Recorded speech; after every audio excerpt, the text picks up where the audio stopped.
Now you know, she's the only one who talks. But I think we're just happy. We are very relaxed when we make a film, and genuinely, we have a huge amount of confidence in each other's abilities. So when we're working, we work really hard. I think Karan works the hardest, and Kajol. I'm just naturally talented and good. Because I think it's a pan-audience film. It's an audience that does. It's a film that will connect to the core of the country as well as the core of the world.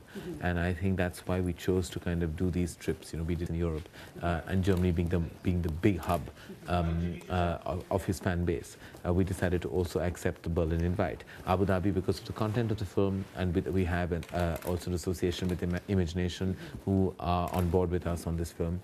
And we also felt the core content of the film will connect very deeply to the Middle Eastern market as well. Our need to have the protagonist in our film have Asperger's syndrome, which is high-functioning autism, was because of a story point in the film. Because if he was neurotypical, he would not embark on an impossible journey, because we question impossibilities when we're neurotypical. But when you're not, you think honestly, earnestly, and in a certain fashion.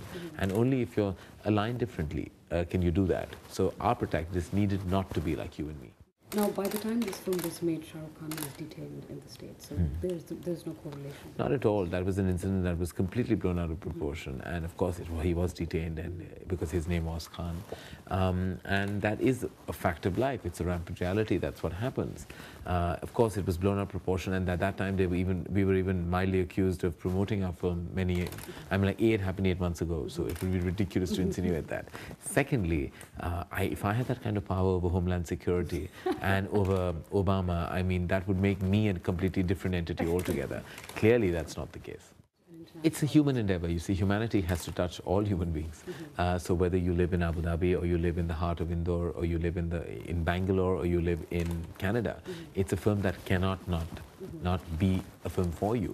Whether you choose to like it or not is secondary, but it's definitely a film for you.